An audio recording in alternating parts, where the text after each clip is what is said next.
الحمد لله رب العالمين والصلاة والسلام على سيد المرسلين وعلى آله وأصحابه أجمعين أما بعد قال الله تبارك وتعالى في القرآن المجيد فلعلك باخع نفسك على آثارهم إن لم يؤمنوا بهذا الحديث أسفا صدق الله العظيم.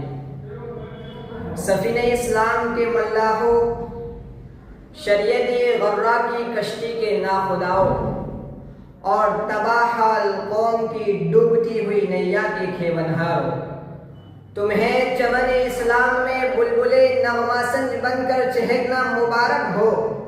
تمہارے دلاویز نغمے یقیناً بہشت گوش اور فرحت دل خاموش ہیں، مگر خدارا مجھے بتاؤ بعد سحر کے وہ جھونکے چمن کے لیے کیا قیمت رکھتے ہیں جس سے چمن کی ترستی ہوئی کلیوں کو کھلنا نصیب نہ ہو. ایک مالی کی نگاہ میں اس چمن کی کیا اوقات ہے جو اپنے گلہائے رنگا رنگ کی عطر بیزیوں سے عام فضا کو تو معطر کر دے، مگر مالی جو اس کی خوشبوؤں کا اصل حقدار ہے وہ اس کی فیاضیوں سے یکسر محروم رہے. گھنگھور گھٹا آسمان پر چھائی اور یکایک چھٹ گئی، اور خشک زمین کا ایک درہ بھی اس سے نم نہیں ہو پایا. بتائیے بیچارے کسان کو ایسی گھٹا سے کیا فائدہ؟ ٹھیک اسی طرح وائز اور دائی کے وہ لچھے دار جملے جو کانوں کا محض سامان تفریح بن کر رہ جائیں، اصلاح و درستگی میں اس کا کوئی وزن نہیں. شاعر مشرق علامہ اقبال اسی کو روتے ہیں. وہ کہتے ہیں جس سے دل دریا متلاطم نہیں ہوتا، اے قطرہ نیساں وہ صدف کیا وہ گوہر کیا. شاعر کی نواحوں کے مغنی کا نفس ہو جس سے چمن افسردہ ہو وہ بعد سحر کیا. وہ تقریر کیا کوئی تقریر ہے جو سامعین کے دلوں کو اپیل نہ کر سکے. وہ وعظ بھی کوئی وعظ ہے جو قوم کے خابیدہ ضمیر کو بیدار نہ کر سکے. جو لیکچر مخاطب کو فکر نہ دیتا ہو وہ کانوں کا سامان تفریح تو بن سکتا ہے، مگر اصلاح اور درستگی میں اس کا کوئی وزن نہیں.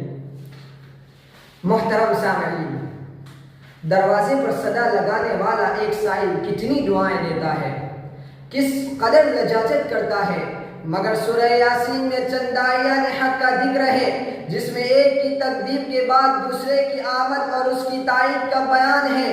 چنانچہ دوسرے کو جب بھی اس کی شوریدہ سرقوم جھٹلاتی ہے تو اقصائے شہر سے ایک سعید ہستی نمودار ہوتی ہے اور اپنی قوم کو اس طرح خطاب کرتی ہے: یا قوم اتبعونی من لا یسألکم اجرا وهم مہتدون، کہ بھائیو ان پیغمبروں کی پیروی کرو جو تم سے کوئی معاوضہ نہیں چاہتے اور وہ خود بھی راہیاب ہیں.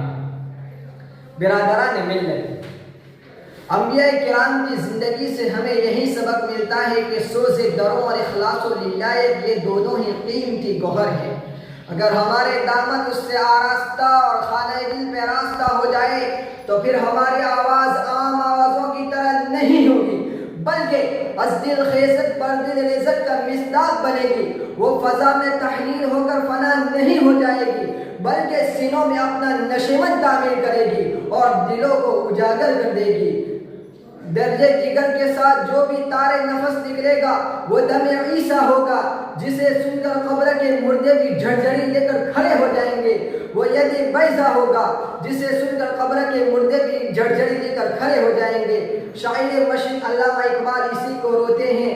وہ کہتے ہیں جو بات منہ سے نکلتی ہے اثر رکھتی ہے، پر نہیں طاقت پرواز مگر رکھتی ہے.